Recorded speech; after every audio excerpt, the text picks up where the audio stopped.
السلام عليكم ورحمة الله وبركاته كلنتي ونكسن أخيارتنا داوني سو كسو دوادا برنامج كارا وانو كو إيجينو قرح كدعي تضبات كان مالنتي سبتدا وكو بيغنيد أفريلاتنكي بشا مقالة جبوتي دلكا جمهورية جبوتي قرحاسو جيستي خسارة لمشايا داوع بالي هدبا أمور تاسي وحا عاوة نقلا قيب قادنيا مسؤولين كترسان جالية درهير جبوتي كسوغان دلكا جبوتي ووغو هريو سعيد قبوبي oo kamida gudoomiye ku-xigeenka oo ah gudoomiye ku-xigeenka jaaliyada Djibouti ee wadankan Ingiriiska iyo Xaawo Siciid oo iyaduna ah xubin kamid ah jaaliyada oo iyaguna doonaya inay bal dareenkooda caawa ay halkan ka cabiraan siday u arkayeen umuurtaasi ugu horeyn ku soo dhawaada Siciid barnaamijka aad baad cadaan inaad rumaasan tahay waan ku soo dhawaahay Xaawo adiguna waad mahadsantihiin idinkuna aad iyo aad baan idinka mahad celinaynaa saad la socotaan dalka Djibouti gaar ahaan magaalada Djibouti caasimadda dalka jamhuuriyadda Djibouti waxa ka dhacay sabtidii qarax loo geystay hotel kamid ah hoteelada ku yaala dalkaasi bal ugu horeyn Siciid waa sidee aragtidaadu wallahi horta aragtidaydu de waxay tahay waxaan horta idinku mahadnaqayaa telefishinka Star TV oo nasiisay fursadda aanu tiraanyada iyo cambaareynta aanu walaalaha iyaga Djibouti kala u marayna hawada sida runtii warkaasi habeenkuna soo gaaray jaaliyada ku maqan dalkan UK meel kasta kala joogaan aad iyo aad bay uga naxeen waxay ka tiraanyoodina qaraxa foosha xun ee ka dhacay dalka waxaan halkan aanu caawa aanu u nimid in aanu falka foosha xun leh ee aan dhaqan ahaan iyo diin ahaan midna aan meel ka soo galayn ee lagu sameeyey jamhuuriyadda Djibouti in aanu cambaarayno walaalaha iyaga reer Djibouti hadday inaan xukuumadda madaxweynaha tahay xukuumadda tahay baarlamaanka tahay shacabka reer Djibouti iyo gaar ahaan intii qaraabadii ay ku geeriyooday dad ku geeriyooday ehelkooda ku geeriyooday qaraxaasi inaan u soo marino aanu raahno samiire ilaahay naga siiyo waxa siina wax matalanba meelna diinta iyo dhaqankeena ka soo galaya maaha waa arrin aad iyo aad u foolxun waa wax laga naxo waxaan markaa haddaanu nahay jaaliyadda reer Djibouti ee ku dhaqan UK aanu walaalaha iyaga reer Djibouti ee Djibouti degan qaar ahaan aanu kula talin lahayn in midnimada iyo ammaanka dalka meel looga soo wada jeesto aanay tahay ammaanka dalka waxa runtii ah in gacanta ku hayo waxa weeyaan muhiimaddu waxa weeye shacabku haddii aanay dowladda ku taageerin amba kala qayb gelin nabadgelyada dalka inay waxaasoo kale ay dhacayaan waxaanan matalanba aan hambalyo u dirayaa ciidanka iyo shacabka reer Djibouti sida fiican ay arrintaasi wegelgisheen sida fiican ay arrintaasi ay midnimadooda ku muujiyeen meel looga soo wada jeesteen waa wax lagu farxo waay Siciid kulli waa ku soo noqon doona Xaawo ayaan iyadana imika siin doona Xaawo haye waa sidee adniga dareenkaaga wallahi dareenkayga ma wanaagsana waayo because Djibouti waxa ka dhacay dagaal salaan raadiyatoona lahayn oon qurux badnayn reer Djibouti horta meel kasta ay joogaan way isku duuban yihiin waa dadka ismaqla ee isku joogsada ee is og wixii soo gala qofka guriga dariskaaga soo gala ee ku soo birana waad ogaan kartaa reer Djibouti horta waxaan dardaaray inay iska ilaaliyaan cadowgu badan yahay waxay isleeyihiin dad masaakiina jooga Djibouti waa miskiin Korea agoonta ayaa ku nool Djibouti oo wax kasta loo taraa wax way abaalkooda waxay u celiyeen maanta inay waxyaabo aan qurux badan ay la yimaadeen waxaan u mahadnaqayaa ciidanka jamhuuriyadda Djibouti meel kasta joogo ka u hore dumeero uu yahay kalabaadna ka wadanka dhex jooga ee ilaalinaya wadankii inay iska foojignaadaan oo ay ogaadaan wixii dhacaya ay dhexda inta xidhaan ay is ogaadaan ka soo galay wadanka ee maanta ku baabiinaya beritool adigana meel kuma seexinaye kan loo walaakiin loo xiriyo adna soo qoyso maanta Djibouti nabadeeda nina raali kama aha nina ma jeclo nina ma isma laha maanta Djibouti nabad ku seexato الله naga qabto wixii cadaway nagu soo socdaan Allah naga qabto reer Djibouti foojignaada way xawa aad iyo aad baad u mahadsan tahay waxaan xasuusinayaa daawadayaasha iyaguna hawada nagala socda in aydun idinkuna barnaamijka nagala qeyb qaadan doontaan idinkoo nagala soo xidhiidhaya telefoonka hortiina ka muuqda aan kuu soo noqdo Siciid Djibouti intaan imika ognahay waa markii ugu horeysay qarax noocan ee kale ka dhaco maxaa sababay imika baad is leedahay bal hataana horta markii ugu horeysay ma haye baryahan dambe ayay malaha sanadahan dambe ayay tahay laakiin 1990 qarax aad kan mid la mid ah ayaa ka dhacay mid meelaan ka dheereen restaurantka imika la shumiya kaas laftiisu wuxuu ahaa nin carab u ahaa berigaas isma qarxin jirin laakiin waxa la dhigi jiray waxa socotay bag amba shandad inta bam lagu soo rido inta meel la dhigo laga carari jiray markaas wuxuu ahaa nin carab ah marka waxaan u maleynayaa berigaasi inay ahayd Falastiiniin Falastiin inuu ahaa iyo adoo nin carab u ahaa oo qarxiyay marka isagoo marka ula jeeda aan dadka reer Djibouti ula jeedin laakiin ula jeeda ciidamada Faransiiska ee degan Djibouti marka runtii dad badan oo shacab reer Djibouti waa ku dhinteen markaasi markii ugu horeysay maaha laakiin kan uu ka duwan yahay waxa weeyaan Djibouti maanta waxa jooga ajnabi aad u badan oo dalal badan oo ciidama base kule ay fadhiyaan gaar ahaan waxaa loola jeedaa in jamhuuriyadda Djibouti Djibouti waxay u dirtay ciidan Soomaaliya u dirtay argagixisaduna wax Djibouti horta gaar wax adduunka imika ka jira weeyaan oo meel kasta amba Kenya ha noqoto amba Soomaaliya ha noqoto amba dadweynaha meel aan wax laga qarxin ma jirto Djibouti la runtii dawladaha kale ee la mid tahay ila la doonayo in la waxyeeleeyo taas oo loo qiyaasayo had iyo jeer waxyaabaha wanaagsan iyo ficilada fiican ay ku dhaqmayso iyo sida dadkeeda u haysato iyo sida dawladaha jaarka ah haday noqoto ugu gargaarayso taas oo laga soo horjeedo ficilka fiican ay sameynayso runtii qaraxaasi wax diin ku cusub shacabka madaqada ku dhaqan oo aan hore loo aqoon oo ah inta qof bil aadan isku soo xidho soon isqarxiyo oo naftiisii halaago waa wax matalan bal laga subxaanaysto oo diinta iyo dhaqanba hore aynaan u lahayn taasi waxay ku tusaysaa maanta sida ay dadkii bil aadanka ahaa loo bedelay si loo adeegsanayo diin oo maskaxda lagaga meerayo marka runtii anu waxaan oran lahaa ummadda reer Djibouti waxa loo jeedaa in dalka lagu burburiyo dhaqaalaha lagu burburiyo ummadda ku nool la kala qaybiyo taasi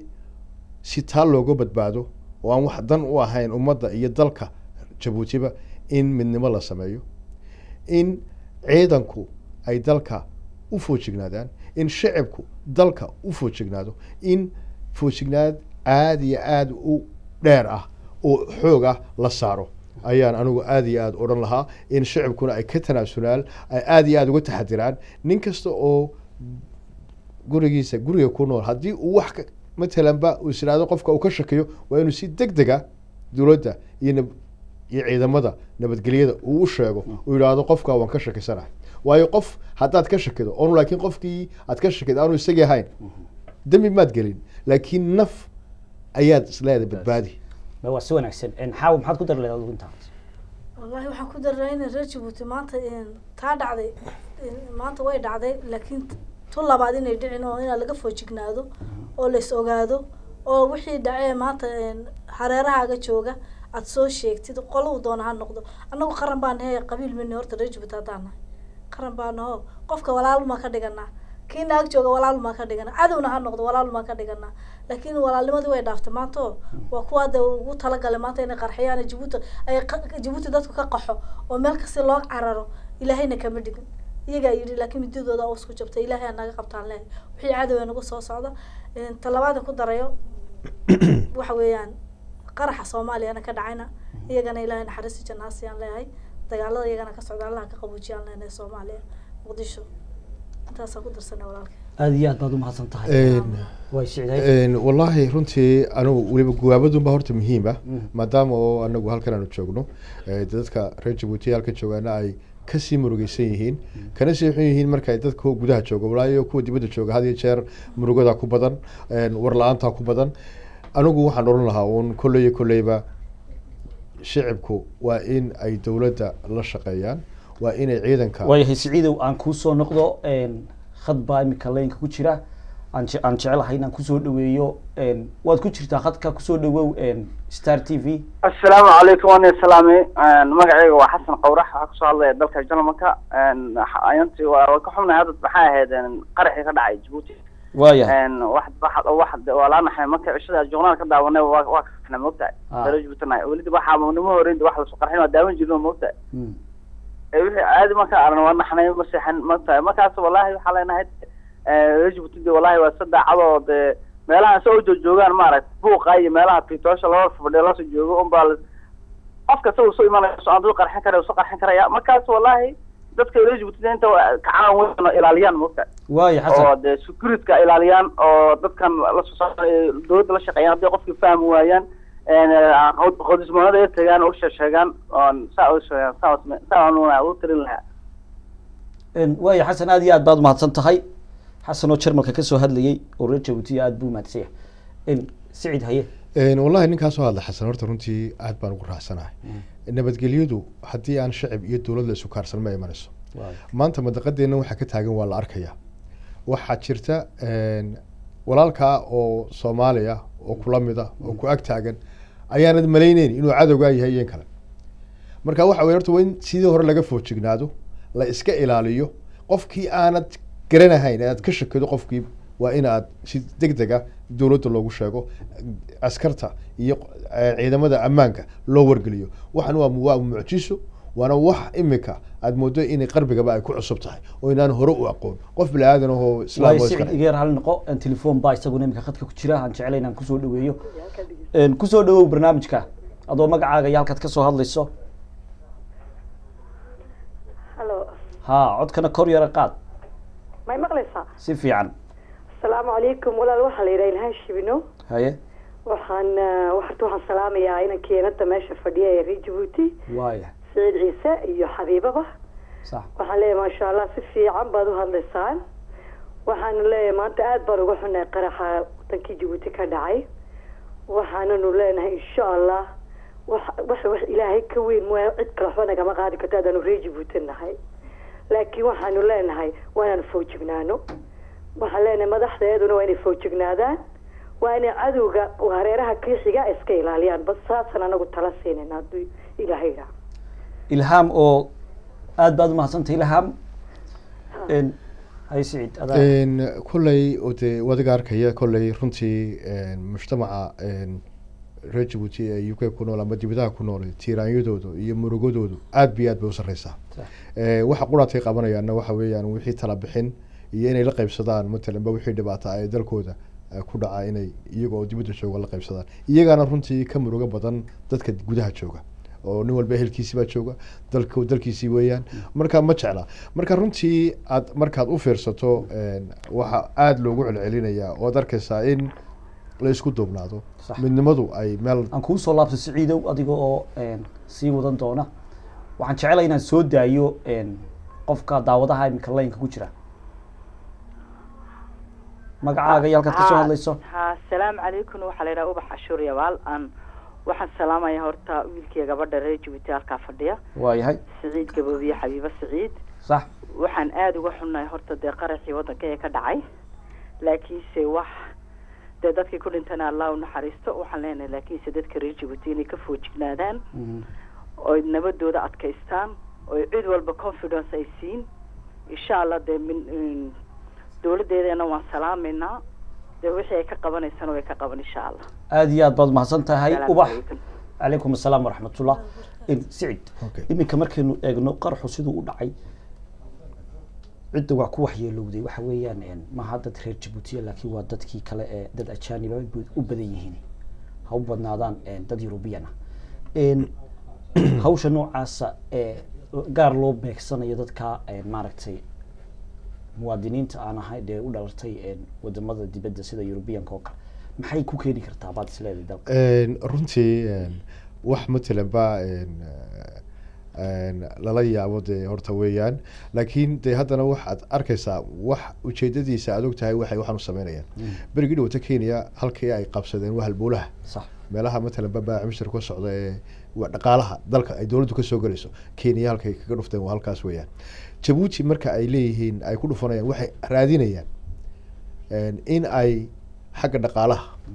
iyo nabadgelyadeeda ay khalkhal geliyaan nimankan ay markaa taagsan in yar siciido waan kusoo noqdo waxaan jecel inaan soo daayo khadkaa imika ku jira laynka kusoo dhawow halo halo asalaamu calaykum wacalaykum asalaam walaal aniga faadin ismaaciil beledha waan ka xumaanay shalay tole qarxii ka dhacay waddankaygii jabuuti markaasi waxaan leeyahay xabiibo siciid iyo dee wiilka ku ag fadhiy waan salaamaya waayahay marka waan ka xumaanay aad iyo aad baan uga xumaanay anagoo reer jabuutiya markaasi waxaan leeyahay dee ilaahay sabr iyo iman allaha ka siiyo intii ku dhimantay waayo faaduma aad baad umahadsan tahay okay waay walaal aad baad umahadsantihin hay siciid ujeedada waxay aadka ugu beegsanayaan waxa weye waa nimankan waa niman caddaana weeyaan waa ciidamadii faransiiska ahaa ciidamadii maraykanka ahaa ciidamadii jarmalka ahaa ee joogay dalka si ay khalkhal u geliyaan oona ciidamada iyo ciddii matalan ba dhaqaale kusoo korinaysa jabuuti si looga qaxo oona cidbo weyman laakiin waxaas wax loo joojinaya ma aha wax matalan ba hor ishortaagayana ma aha siciidow aad baad umahadsan tahay aan soo daayo khadkaa laynka ku jira kusoo dhawow t v-ga adigoo iska gaabinaya waxaan jeclahay inaad t v-ga iska gaabisid horena u guda gasho magacaaga iyo halkaad kasoo hadlayso asalaamu calaykum wacalaykum asalaam waraxmatullahi wabarakaatu waxaan kasoo hadlayaa dubay haye waan salaamayaa dhawaan wada t v-ga waa yahay iyo arinta reer jabuuti sax marka aad aan uxunahay qaraxii ka dhacay magacaagana magacayga waxaa la yidhaha xuseen waaye marka aad aan uxunahay jabuuti qaraxii ka dhacay iyo kii soomaaliya labadaba marka waxaan leenahay insha allah dhagarqabayaashaas ilaahay naga qabtaan leenahay meel kastay joogaan manan ahan qabiil ma lahan reer soomaaliya keliya ma ahan jabuuti laftirkeeda dad waxaa geli kara oo iyaga ah marka kulli waxaan leenahay naga soo jeedana leeyahay ma garatay waa yahay xuseen aad baad umahadsantay xuseenow aad iyo aad baad umahadsantah wax horta wax lagu farxo ah oo runtii aada is arkeysaa dad kan qaraxa sameeyey horta laba sawir baa laga hayaa oo ay dowladdu soo dhigtay labadii sawirna weli wax garanaya lama hayo waxaana iminka baaritaan ku jiraan cidda ay yihiin iyo halka yimaadeen waxaana ay u badan tahay inaan hor dad reer jabuutiya aanay ahayn oo inkastoona weli haddana ay soo shaacbixin taasi horta wax ilaahay lagu mahadiyo ayay noqonaysaa haddii dee matalan ba ay xaqiiqowdo inaanay dad reer jabuutiya aanay ahayn oona dad reer jabuutiya heerkaa waxishnimada ah ee aan matalan ba wax laga xishoodiyo wax laga naxaba ah sameynaya heerkaa inaanay gaadhin runtii wax fiican maaha gaar ahaan marka la sheego qofka horta waa qof soomaaliyeed weeyaan amba dee reer jabuuti ha noqde amba qof kale ha noqde laakiin dalka reer jabuuti ummadda ku noole waxaan umalaynaya waxaan ilahay ka rajeynayaa inaanay heerkaa aanay gaadhin ilaahayna uu naga qabto in dhalinyarta iyo shicibka caruurta soo koraysa in ay heerkaa gaadho waayo dad baa xadaya oo ka dambeeya waxaan caruurta brain wash baa loo sameynaya way aad baad umahadsan tahay bal iminkana waxaan codsanaynaa qadar xayeysiisa isagoo oo barnaamijku halkaa inooga sii socon doona daawadayaal barnaamijkii ayaa halkii inooga sii soconaya iminkana waxaa nagu soo biiray marti kale waa khadiir iyo xuseen rooble oo iyaguna kamida jaaliyadda reer jabuuti oo iyaguna halkan ka gudbinaya dareenkooda ku wajahan qodobkii aynu ka hadlaynay ee ku saabsanaa qaraxii jabuuti ka dhacay toddobaadkan sabtidii 24 bishan aynu ku jiro khadir haye ها والله كله وأرنتاسي وأرن أن آد وقلنا حني هدان هي رجبو توردن أن ولا يابني أن أو ده دباتة ده وضعتا كله ده قرح وح عن جيبوتي عن لقى فيرين وما أنت ده شعب كي جيبوتي يو ده كي جيبوتي أرجع إحنا كل ده أو آد وقع بسيء مركز علىكم حنو صفر السنة إن أرنتا عن بارينو أن تصنع إن ده كيجا يو مارته رجبوتي دولة ده يو شعب كيجا دمان inaan la qaybsanayno dhibaatada ku dhacday aan leenahay aad baan uga xunnahay arintaa daraaddeed baan u imanay halkan inaan ka hadalno oon aad maaragtay nagu dhalisay aan tiiraanyo laanna waxa weeyaan waa wax dee aan ku faanaynay anaku nabadda talabaadna waxaan isweydiinaynaa in dhibaato aan geysanay baan garan laanahay dad waxaan nahay anaku maaragtay dadkooga jecel ummadda soo dhaweeya ayaan nahay laakiin dhibaatadaas nagu dhacday maanta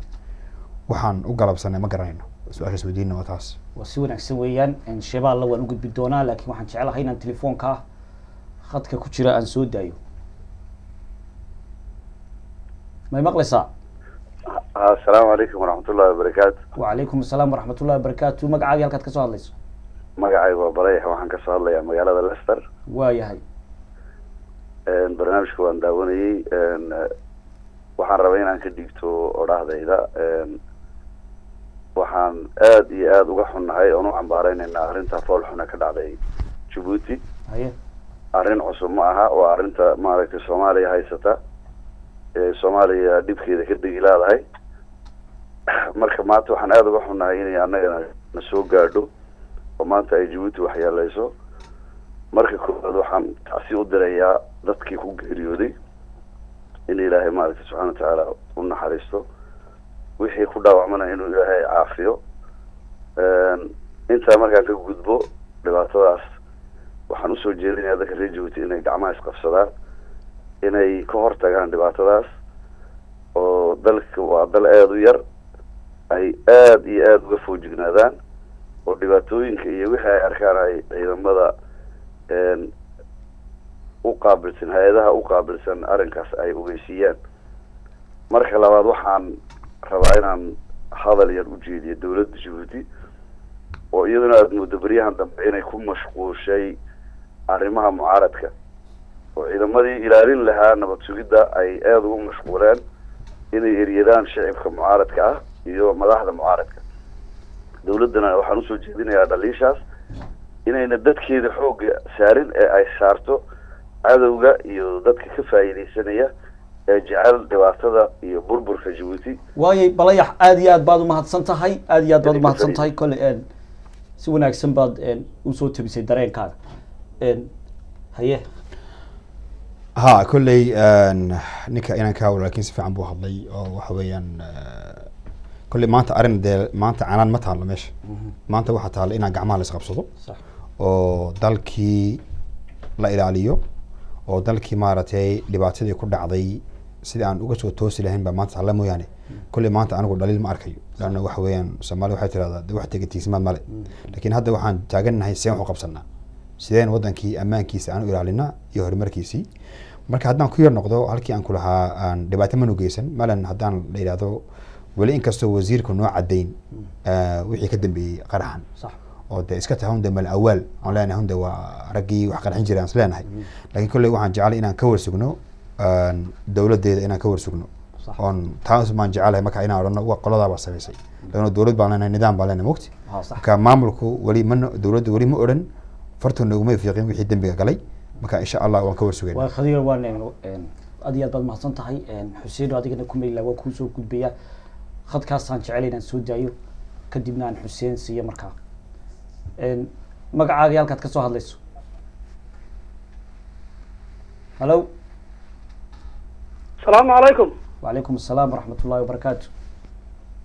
waxaan kasoo hadlayaa marta magacaygu waa Axmed waxaan kasoo hadlayaa dalka Belgium baan kasoo hadlayaa magaalada Madowga Yurub kulay waxaan wadaa tacsiyo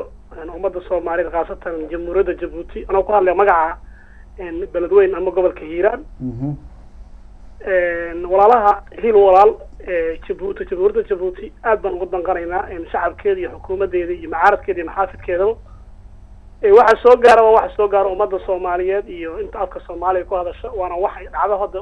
ku cusub ummadda Soomaaliyeed ee Djibouti degan ama jamhuuriyadda Djibouti ku cusub arqaladan jirta iyo nimankan ismiidaaminaya caalamka oo dhan bay ka jiraan jamhuuriyadda Djibouti caalamka ka mid tahay oo waxa daqaas ay u gaaray ma halka ummadda si la qabtaa wax khasaaraha iyo maarta soo gaaray waxaan leenahay inta dhimatay inna lillahi wa inna ilayhi raaji'uun baan leenahay reer Djibouti iyo inta kulay ku geeriyootay meesha inta dhaawac ku soo gaartay madaxweynaha kulay waxa loo igmaday waxaas iyo wax ka imaan doona waaye maaragtay kulay u shadaxda ka waayahay aad iyo aad baad umahadsan tahay Xuseen haye كل عداني السلام عليكم بسم الله الرحمن الرحيم والصلاة والسلام على رسول الله صلى الله عليه وسلم أنا كوال مقعيها قارك أي مقع جاليد الرجوتي لندن iyo intaa nabadda jecel waxaan halkan baaq uga diraynaa falkii xunaa foosh xun lahay ka dhacay jamhuuriyadda jabuuti maalintii sabtidii waan aada uga naxnay gaar ahaan jaaliyadda reer jabuuti ee london anigoo guddidii xubnida ka mid ah waxaan taageersanahay in nabadgelyada inta jecel waxaana leenahay aad baan naga xunnahay intii ay ka dhinteen dadkii ku dhaawacmay iyo intii geeriyootay waxaan leenahay samariyebaan waxaan jecelnahay baaqayga wuxuu yahay in gacmaha la isqabsado oo dowladda iyo xukuumadda iyo amniga qaranka la garab joogsado taana waa baaq aan dirayna maanta waana ku kalsoonahay baaqaasi aad baan ugu kalsoonahay waxaan salaamayaa dhammaan jaaliyadda reer jabuuti ee adduunka daafaadda caladeeda khadiir haddaan iya ku darsado yarkii walaalkeen wuxuu yidhi waxaan beled weyn buu markaa wuxuu xasuusiyey kelmadeydii ahayd dhibaato aan geysanay ma jirto soomaaliya masalan gobolka hiiraan ciidamadeeda wax fiican bay ka qabteen ma dagaalamaan laannahu dad waalahooda soomaaliyeed bay dhex joogaan ammaan unbay kala kulmeen waa waxyaalahan aan ku faano inaan qabanay laannahu dee soomaaliya waxa weyn waa dad waalahayaga waa dadaan odhan karno dee iyakuba waxbayna tareen oo iyo kale aantood khadiiro in yar iga raali noqo waxaan jecel inaan soo daayo khadka imika ku jira kusoo dhawow adigoo magacaaga iyo halkaad kasoo hadlayso waxaan jeclay waad la socotay kolley programka inaad hore u guda gashid ها السلام عليكم ولا مريم بالي هذا لندن بان كسو hadlaya waxaan salaamaya labada inamoode meesha jooga Khadir iyo Cheval de wixii ka dhacay Djibouti waan ka xunahay waa magaaladeedu waan ka naxnay habeenkaasi insha Allah na khayr wixii soo socdana Ilaahay naga qabto amiin waayahay Maryan aad baad u mahadsan tahay Maryan oo ka soo hadlaysay London ها خضير هي marka waxa weeyaan Maryam idina waa gabdhaha waxa weeyaan ku jira jaaliyada waliba gacan weyn geysto aad u shaqeeyo weeyaan alxamdulillah waxa weeyaan baka ciidankan heel waxa weeyaan gobolkan Hiiraan wax fiican bay ka qabteen oo aad u wanaagsan dhaqaalaha haday noqoto haday nabadgelyo noqoto marka waxa isweydiin leh aan dambaal u diraya baaq u diraya anigoo wali aanan hubin inay deeragaasi ayna dambiga sameeyeen oo wali aan rabno inaan ka warsugno dawladeeda aan ka warsugno iyo wasiirkayga markaas waxaan doonayaa waxaan leeyahay maaragtay walaalayaal annaku ma nihin sida ciidamada kale oo shacabka leynaya Soomaaliyeed leynaya ma nihin anagu waxaan dad raba dadka Soomaaliyeed inaanu helino sida madaxweynahayaga uu sheegay uu yiri iga raali noqo Khadiiro waxaan jecelahay inaan soo daayo kugu soo laaban doona khadka ku jira imika daawadaha khadka ku jiraan doonayna inaan soo daayo magacaaga halkaad ka soo hadlayso haddaad maqlayso khadka toos ayaad ugu jirtaa magacaaga halkaad ka soo hadlayso fikirkaagana hore u gudato walaalo السلام عليكم وعليكم السلام ورحمة الله وبركاته السلام عليكم ولاalo وعليكم السلام وانكم مقلينا walaalo anigu Caasi Sacaada waxaan salaamayaa Xabiiba Khadir waxaan salaamayaa kaleynimada meesha fadhiya waan ka xunay maalintii dhaweyd meesha wadankayga wax ka dhacay haye waa ku maqlaynaa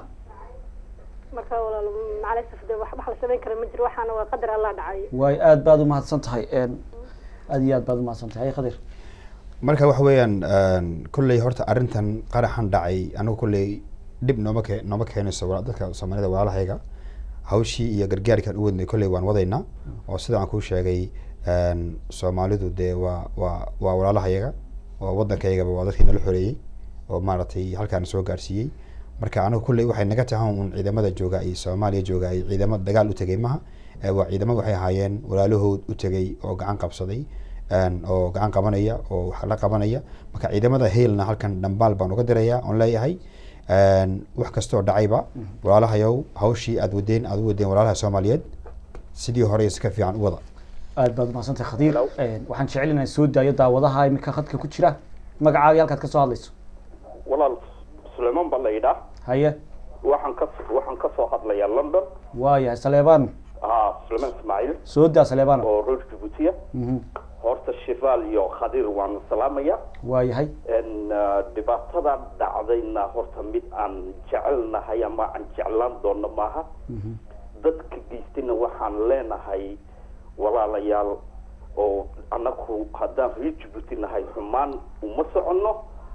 umana taagnin waxaan u joognaayo quraata inaan dadka walaalaha iyo soomaaliyeed aan caawino dowladeeduna u hortaagan tahay marka waxaan leenahay dadka falkaa wadow walaalayaal dad muslina iyo dad gaala ah dad dhulka ku noolba haddaad leedihiin waxbaan geysanaynaa waa mid aan gacan dowladda iyo shicibka reer jabuutiba ay u taagan yihiin inay iniga geystaan